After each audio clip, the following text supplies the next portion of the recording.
Welcome back to New Rockstars. This is The Big Question, the show that gives you too much information about Captain America's evolving suit and how the Avengers sneaking in and out of the Smithsonian keeps getting that security guard in trouble. My name is MT, and I'm here today with the one and the only Erik Voss. How you doing today, Erik? Hey MT, it's good to be back with you. That poor security guard. I mean, security there is pretty lax. If Sam can drag an entire statue of Isaiah Bradley in there, I'm assuming he did it at nighttime. He probably got permission from someone who worked at the museum. I would hope so, but I like to think that he snuck it in, and they just didn't know. It's just like, what is this statue doing who here? Who added this? Banksy, did you put this in here?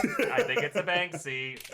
I think it's a Banksy too. I mean, but Banksy be doing some wild shit. But yes, the most thrilling part of the Falcon and the Winter Soldier series finale was the reveal of the new Captain America suit sported by our newest Captain America, Sam Wilson. And that got us all thinking about this week's big question: how did the Wakandans design this new Captain America suit to build on the functionality and design of the past versions? Erik, take it away. Yes, let's do a suit down. Hey. Anything can be a down if you just talk about it for longer than 6 minutes. That's the whole trick of the trade in New Rockstars. Yeah. We got Sam Wilson's new suit revealed in the final episode of The Falcon and the Winter Soldier, and it gives us yet another iteration of this uniform worn by Captain America in the MCU. We've seen about 10 different looks for this Star-Spangled Man with the Plan up until this point, but this one is really the most unique, as it incorporates a lot of different elements, including the wings and the jetpack of the Exo-7 armor to honor Sam Wilson's history as the Falcon. So it's kind of the best of all three worlds. Those three worlds being androids, aliens, and wizards. That's not a thing. That's definitely a thing. No, it's not. And we have to remember that this suit was made by the Wakandan design group. Despite that, though, there are a ton of elements to this new uniform that paid homage to the past classic look of Captain America over the years. But it's still from Wakanda, so they had to work in some vibranium, especially in those wings. Yeah. So let's try to imagine ourselves, MT. We're sneaking into Shuri's lab, and we're just going to try to put on a white lab coat and blend in with her design team. See if we can get a peek at those blueprints so we can piece together the suit ourselves, component by component. And I feel I'm sure nobody would know that you were there, Erik. Yeah, I might stick out like a sore thumb. Shuri could be like, I do not remember you on the sign-in sheet. I'll be like, no, I'm an intern. No, I'll just be like, oh no, he's my brother. He just has a skin thing. Just don't worry about it. And she'll look at you and be like, where's your accent? And then we're both just like, okay, so Sam Wilson's Captain America suit is one of the most comic accurate designs we've seen yet in the MCU. Hell yeah. Yeah, it's so nice. I love it. Oh. Yeah. Right, they took it directly out of the pages of the comics, more or less. They're taken right from the Captain America run in 2012 when Sam Wilson takes up the mantle of Captain America. This after Steve steps down from being drained of his super soldier serum. But one notable difference is how much more white there is in the design compared to the comics, or really any previous iteration of Captain America in the MCU. This was a very purposeful choice by the production team, as we learned in an interview with Michael Crow. That was the lead costume designer for the Falcon and the Winter Soldier. Since the show deals with a lot of heavy issues, they wanted the new Captain America to be a kind of ray of light in the finale. And you see that in that shot of him with the angel wings coming down. Oh my God. I was about to bring that up because it's seared into my memory. Just seeing it, obviously, this first new Black Captain America just come down like an angel carrying Carly Morgenthau's body. I'm like, wow, what a holy new hero that we have here from the heavens. Yeah. I don't know what I'm saying. Continue. And Michael Crow, this is his quote. He said there was a lot of discussion about how much white we were going to use in that costume when it was being developed, and how much white that color was going to be versus some of the previous Captain America outfits that we've sort of toned it down, and it's been more gray than white. So how vibrant we wanted that to be, and I think that tone we wanted to see at the end of the series definitely told us we wanted it to be brighter. We wanted it to be significant and significantly different than what we had seen before. So really, that's kind of a reverse image. A lot of the Captain America suit designs that we've seen in the past. Michael has been working on costumes in the MCU since Civil War in 2016. He was part of those design crews for those previous films. So he's been part of the stitching of all this for the past 5 or 6 years. So what other elements did we notice from previous Captain America suit that the Wakandans worked into the designs of the MCU? So let's start with the colors that we've seen before. Obviously, Yes. there's the red, white, and blue all over the suit. It's a staple for Captain America, of course. You gotta have it. You gotta have it. Those are all very vibrant colors, especially when compared to the muted tones of the previous suits, and especially U.S. Agent John Walker, possibly evil black suit that he's now wearing. He's got to do the evil stuff in the shadows, and like Right. he can't get caught. See, Sam can't do that. Sam is like white and bright. If Sam was jogging in the middle of the night, no car would hit him because he is plainly seen. But John Walker's gonna do his twitching in the dark. Yeah, So, Sam's like the kid who has to wear the Halloween costumes with like reflector strips on there.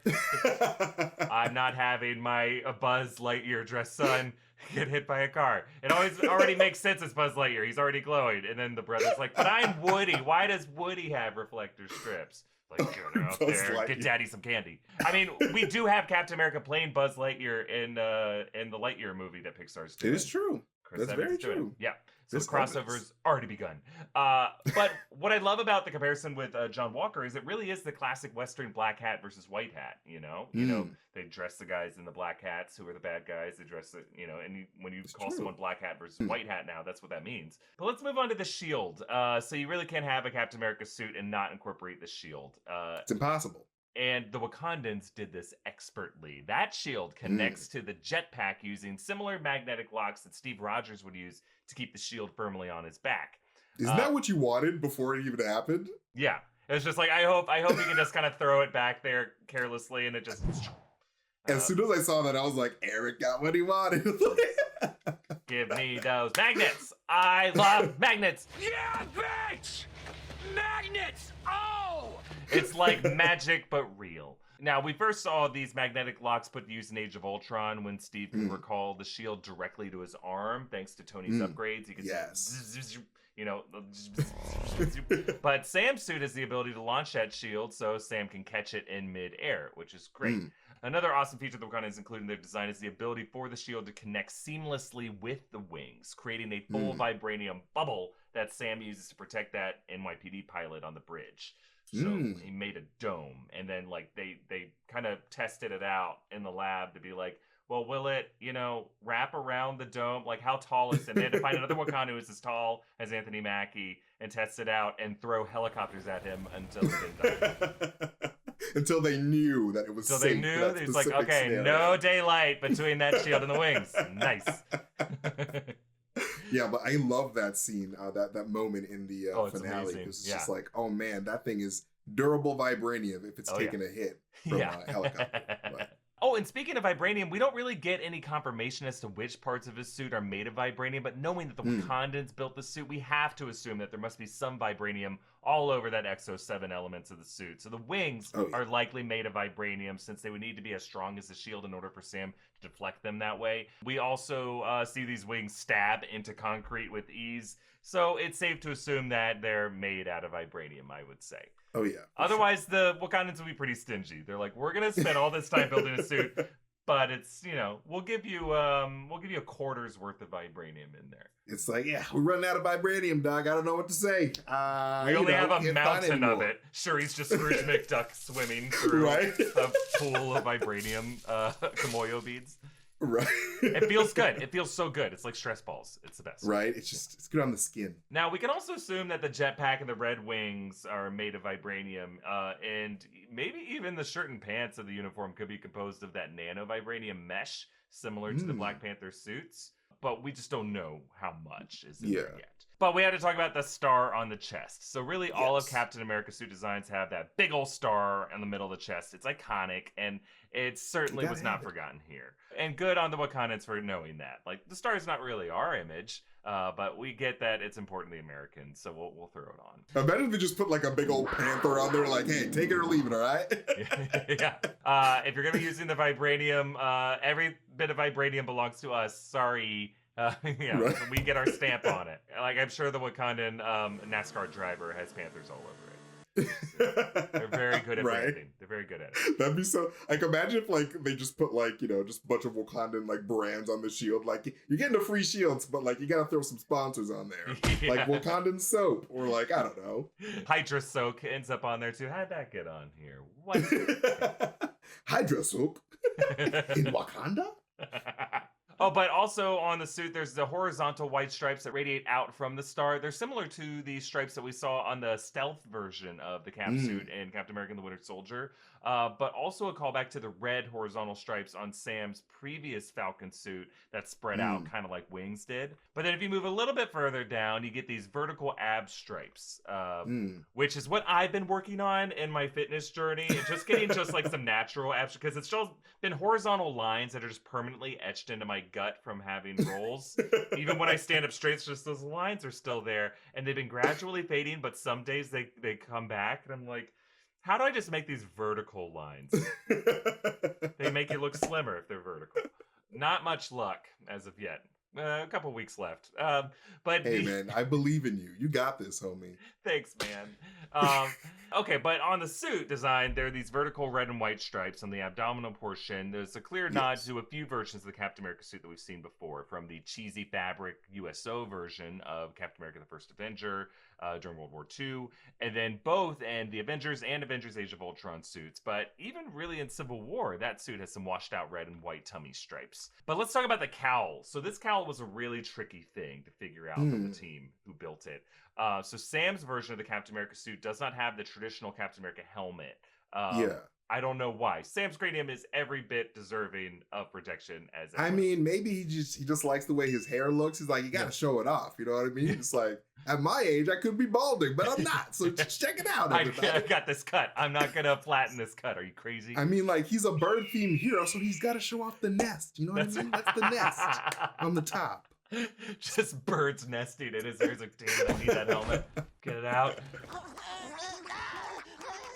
But yeah, it does incorporate the cowl that we saw on Cap back in the first Avengers film. He also had kind of a cowl there. This white cowl on Sam was actually a little bit of a pain in the ass on the production side. There was really no fabric that can just naturally cling to the face and maintain its silhouette. Actually, in the documentary that they had come out on Disney Plus, the post-production guys talked about how they had to clean up just the gaps in the cowl. They do that cool like wipe effect where they show you like what it was before versus what it was after. You didn't even notice that was an effect, did you, idiot? But no, it looks super cool. Like I didn't really think about that, but like, yeah, I don't think there is a material that would like stick like that. It's one thing that like comic book movies have always had trouble with. Back to the days of the Michael Keaton Batman, you know, there was that solid piece of rubber that did not move. He could not turn his head. And even in like Batman Begins, when Nolan took it over with Christian Bale, like he really could not move his head. And they had that joke in The Dark Knight was like, you want to be able to turn your head. It sure made backing out of the driveway easier. Basically, it was a whole complicated thing just to put the head piece on a separate separate piece than the rest of the body. They had to come up with a whole like collar rig to go around so that like they would be seamless, but like he could still move his head around. Wow. It doesn't make sense in the real world. None of this makes sense in the real world. But also we noticed how the thrusters, how Red Wing kind of breaks off to become a thruster. It forms the shape of the letter A, just like you know, America. I love that. It's a really good touch. I'm like, yes, you know what? In case I need help pushing something, I look to the left, see an A, look to my right, see another A. I know I'm doing it for America. I'm pushing. I got another America on my left. America's on my left. And I'm also on America's left. No matter which way I am, something to the left of me will be something connected to me. That's my favorite dumb Easter egg and all these things. Like he's noticed he's not to the left, so that's an Easter egg. So let's talk about the X-07 Falcon suit design elements that they brought in here. So that original X-07 Falcon suit was actually designed by Stark Industries. That's what Sam was wearing when he was Falcon. Actually, in a previous bite-sized question, we came to the conclusion that there had really only been two versions of the X-07 Falcon suit, the one that we saw in the Winter Soldier that was ultimately destroyed, and the new upgraded suit in the final scene in Age of Ultron, and through Civil War, and in Endgame, and the Falcon and the Winter Soldier. And we saw how that suit was starting to show its age, as even Red Wing was needing constant maintenance, and apparently the Stark Industries warranty had just run out, maybe because Stark himself had just kind of faded out. You know, his warranty ran out, so, you know, it happens. Good luck returning that. He was dead when I got him. I just picture Job trying to throw Tony's corpse into the ocean, but it keeps blowing back at him. So I'm rewatching Arrested Development right now. This is weird. It's weird. My brain is all over the place. But among these upgrades that the Wakandans gave the Exo-7 elements were, of course, the wings. As we mentioned before, probably made out of vibranium. So hopefully they won't be so easy to tear off if you're an enraged super soldier who gets completely bogus redemption at the end of the series. This is a load of barnacles. And only like that specific scenario. I mean, most people won't do it, but those types most of people won't. But every once in a while, you're going to run into a John Walker. Maybe even John Walker himself, because he is just out, not in prison at all, doing whatever he wants to do. Totally fine. Just kill the dude. It's totally fine. All these fans just started going like, stop. Now, these wings appear to fold and retract in a similar fashion to past Falcon suits, and they can be used both offensively and defensively. But let's also talk about the propulsion. That traditional orange thruster we saw in the Exo-7 jetpack has been replaced by a blue-colored propulsion system, which I believe like it color. Means if it's blue, it means it's burning hotter, I think is one thing I learned at some point in an episode of Big Question. If it's blue, it means it's burning hotter. Okay. Some people working at Boeing are like, this guy's a freaking idiot. I have failed you. That's just science. Yes, science. If it's blue, that means it's hotter than, because it's usually supposed to be like yellow, and if it's blue, that means it's just different. That means it's a new level. Yeah. I mean, you see that with Super Saiyans. It was yellow, and then Goku got the blue hair. That's just how it is. It's just science. I'm following you, Eric. That's right. We're on the same. Yeah, Zola. Okay, thanks. But either way, it could mean Sam is flying faster than ever before. So, you know, it's pretty cool. Oh, it's worth pointing out, not a huge deal, but Sam finally has full sleeves that go all the way to his gloves. I don't think we've seen that before. It's always been a little short. It doesn't go all the way down, you know, but he's got some sleeves. Because, you know, in the past when he's Falcon, he liked to play some Suns Out, Guns Out. But now he's just like, you know, I got some sleeves now. I upgraded to sleeves. It's a big step up. But also, I noticed in that last episode of Falcon and Winter Soldier that his flame still works underwater. Yeah. It's like you can see the blue flame underwater. I'm like, is that normal? It's so hot. It is just vaporizing that water into steam. It's just, it's because it's blue flame. That means it's waterproof flame. It's waterproof flame, yep. It's science. It's magnets. Yes. Yeah. And then coming back to Red Wing. So Red Wing already had some big upgrades that were demonstrated at the beginning of the Falcon and the Winter Soldier. That included some AI-enabled voice commands, as we saw in that helicopter rescue. Sam didn't have to control it from his, beep, beep, beep. He could just say hey, you idiot, go rescue that dude. I mean, that's really handy that he can just do it voice activated, because he'd probably get into an accident if he did. Yeah. You can't multitask that well when you're trying to weave through canyon walls and also have Batroc randomly trying to kill you in a mission that was never really explained. But also among the upgrades, they added a little pulse laser and rockets added to Red Wing, which is new. I think it was just kind of like machine gun fire before, or sniper fire. But we have to assume that the Wakandans kept most of this tech in place, perhaps even improved it. Like, we do see Red Wing's laser slice through that Flag Smasher spider lock with ease, something that Bucky, had to struggle with a little bit. But then Red Wing also uses its grapple to rescue that other helicopter pilot, perhaps utilizing an updated, more powerful grapple than the one Red Wing had used to snatch a precocious young Spider-Man back in Civil War, if we remember. Couldn't have done that earlier. I hate you. But one of the coolest features this Red Wing still has is the ability to split into multiple drones, if you look closely. Yes. So we saw Sam split Red Wing into multiple drones in Infinity War during the Battle of Wakanda, and we see it here in the series when Sam stops the armored car full of GRC members from plummeting to doom. Sam's able to push the vehicle to safety with the help of two Red Wings. Perhaps a nod to how Iron Man used that drone thrusters with his armor in Spider-Man Homecoming. Just a fitting tribute to the original designer of the Exo-7 Falcon suit, Mr. Stark, whose Mr. warranty Tony Stark will not be accepted by the return counter. Like, I know I said that the A's on the Red Wing's little mini Red Wing things on the side helping Captain America push the truck up stood for America, but I think that they could just stand for IO, because maybe she's just like, you know what? I'm giving you a favor. So, these A's are for IO, and just so you remember me, that I hooked you up, so... Yeah. Put respect on my name. And if you look at the other designs, so they form an A, and then like Sam with his wings forms like a Y, and then Bucky watching it from below is like, forming an O. Exactly. And if you zoom out even further, like two buildings are forming an M, and then there's an E over in a tree, and it all forms Mephisto. And then someone tweets it to me, and I just write in Mephisto under my muted words list because I'm tired of seeing your tweets about that. I'm so sorry, Eric. Please. No, just it's fine. Let it go, everybody. Very poor choice of words. It's okay. Everyone it's was okay. wrong about Mephisto. Make Everyone your was. jokes. Make your jokes. I've seen what makes you cheer. Well, thank you for that, Eric. And we're going to continue with our bite-sized questions next. But first, a word from all the beautiful people that help make Big Question possible. Eric? Thanks, MT. Well, first, we want to thank our friends at Candid for sponsoring this episode. So you don't have to be unhappy with your smile, folks. Thousands of people have used Candid, the clear, comfortable, removable, and practically invisible aligners to help straighten their teeth. Just like a real customer, Cameron S. from Nashville, who used Candid to straighten their teeth ahead of a wedding, and now cannot stop smiling. Your treatment is prescribed and closely monitored remotely by a licensed orthodontist. So you'd get the same quality of care you'd get from an in-office orthodontist from the comfort and convenience of your home.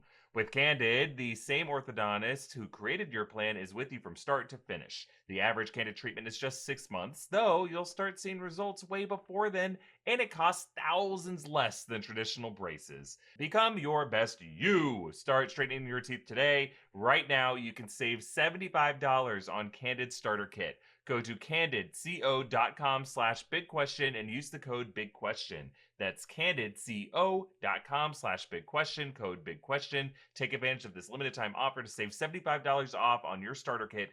candidco.com/bigquestion, code BIGQUESTION.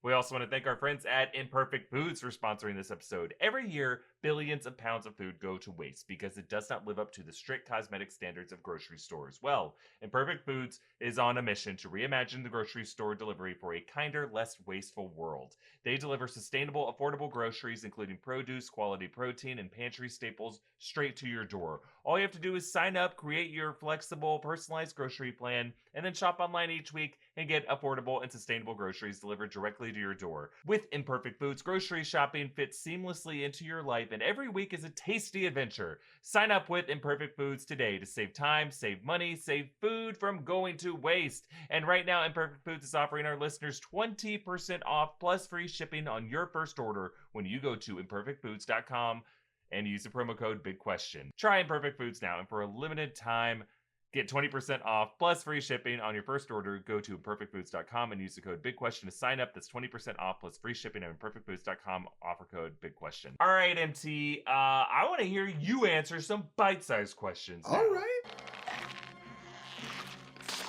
Okay, so what's the first bite-sized question of the day, Eric? Pharaoh Pie 13 from Twitter asks, which Celestial's head becomes nowhere in Guardians of the Galaxy? Wow.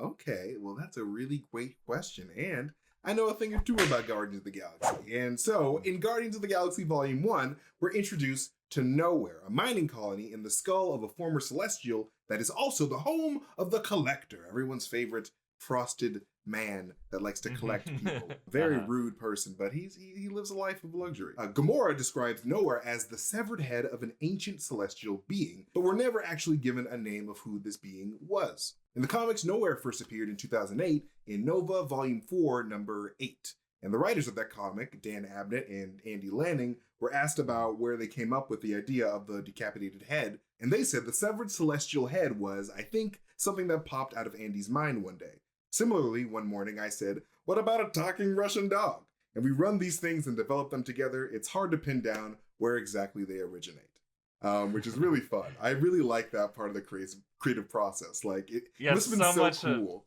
to see, like, their weird creations on the big screen in Guardians of the Galaxy Volume 1. Like, so much of Abnett and Lanning's work in that Guardians reboot was exactly that kind of thing. It was just like, oh, what if, Rocket was like this? What if Groot was like this? Right. And that's what makes it so great. And clearly James Gunn ran with that in the movie. Oh, yeah. James Gunn loves that shit. Oh, my God.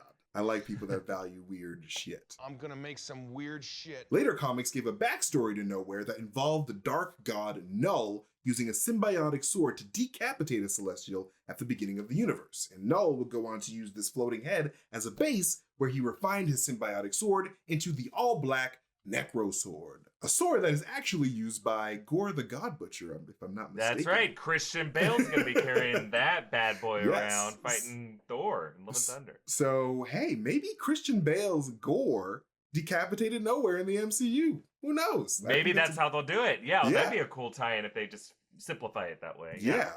I don't know if we're going to see Null in an upcoming project, but I feel like with Gore coming up in Thor 4, it would be more likely to see that Necro Sword.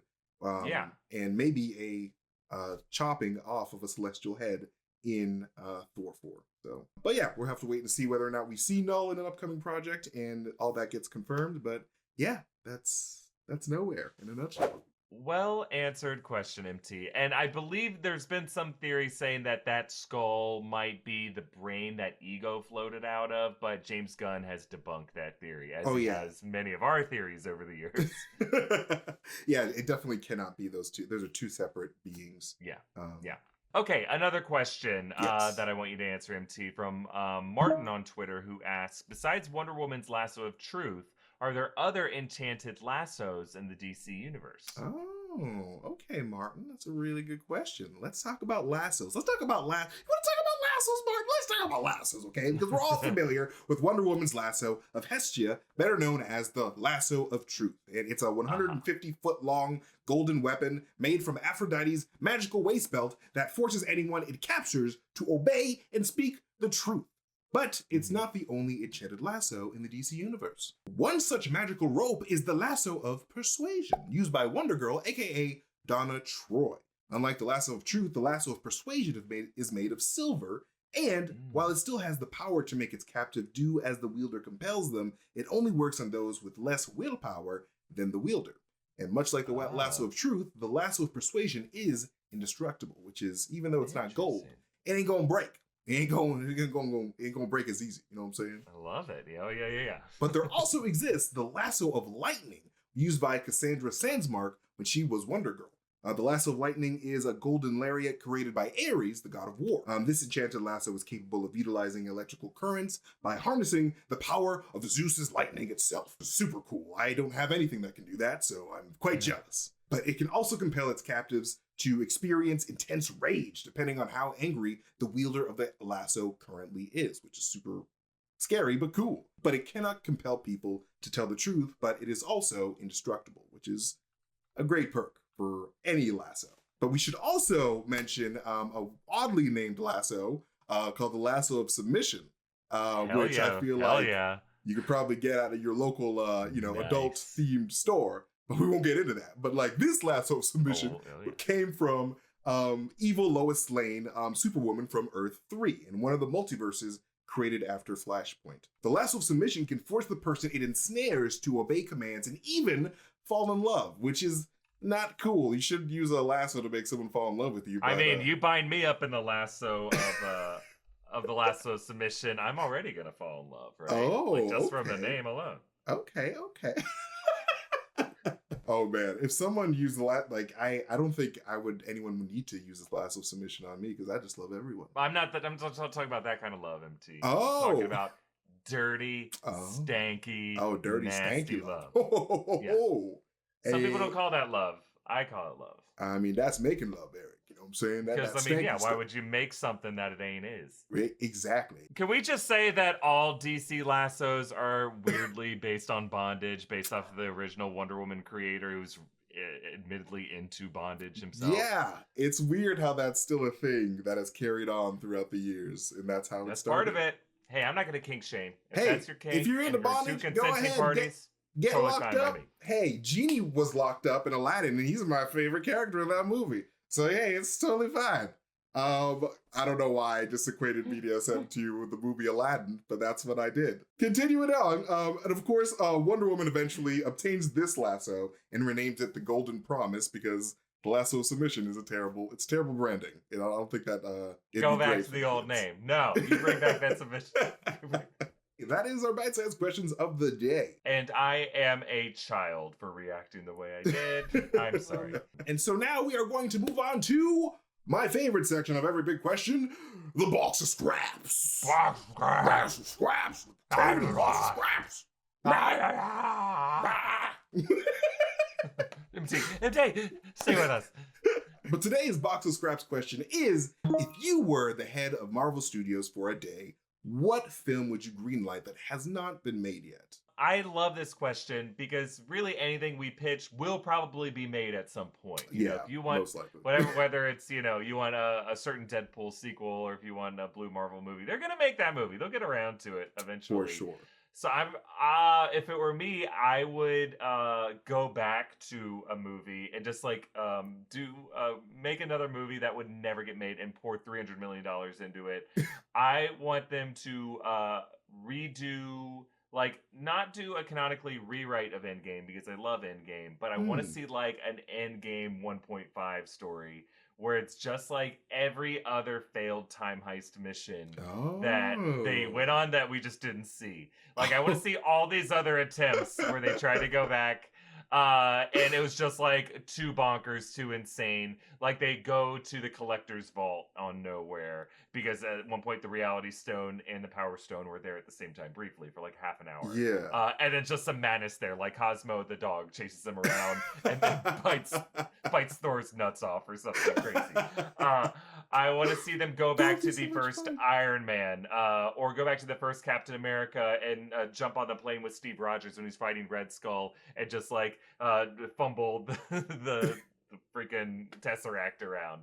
I want to see a fight where like different eras of Red Skull fight each other as they're flying through the Bifrost. Dude, or with my god, that with would the be stone there. so bonkers, man. Yeah. I'm into it. MT and I were talking about recently how like we want to see someone use that whole the quantum tunnel device in Endgame just to like explore the alternate timelines, just that whole whoa, okay, here I go. Right. And we just see like 12 to 15 different one-off stories of different people trying to go on. It would be so much fun. I would love that. They'll never make it. They'll never make that movie. The closest they'll get is What If or Loki, which will be great in their own ways, but not this story. Oh my god. See, we're missing out. We need a window. We need our own windows to the multiverse so we can watch this beautiful movie that you just pitched, because I'm all about it. That sounds so great.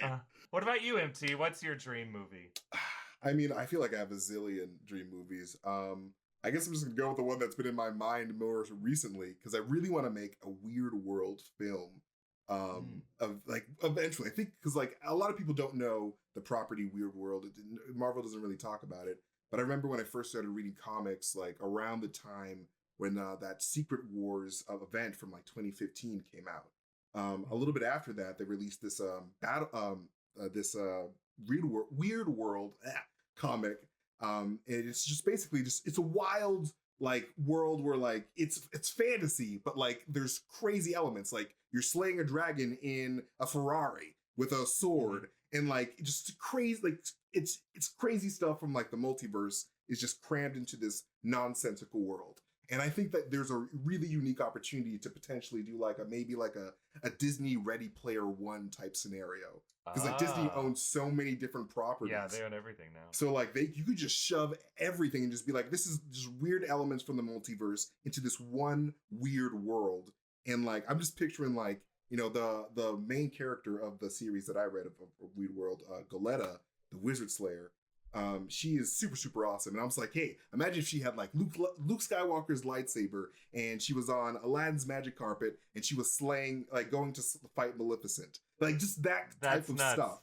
It's just Disney stuff in one world and just like going crazy.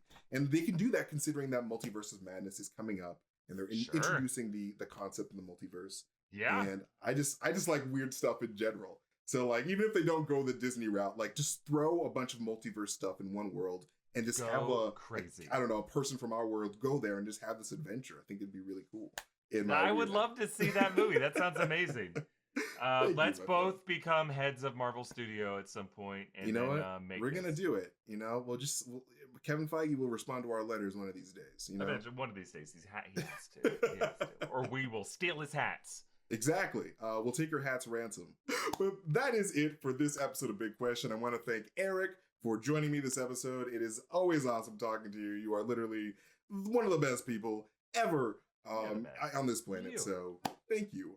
You can follow him at EA Voss because he is on the Twitters and everywhere else because he's just amazing. He just tweets and just posts cool things. And you can follow me at MasterTainment. But more importantly, you can follow New Rockstars wherever we are on the internet, especially on YouTube. Make sure to click that notification bell to get all of our notifications because it is very important because we post some really great stuff. So don't miss out. And also, don't forget to go to newrockstarsmerch.com to buy all our cool merch because we have the best shirts ever. Look, Eric's wearing his I Am Erik Voss shirt right now. I need to get one of those because it would be hilarious. It wouldn't make any sense. It wouldn't make any sense, but I would love to wear it. I'm just going to wear it to sleep and be like, yes, you're with me, Erik. So we can be, that's really creepy. I'm so sorry I said that. Anyway, that's not true. Okay. Anyway, thank you guys so much for watching and stay safe, everybody. Bye.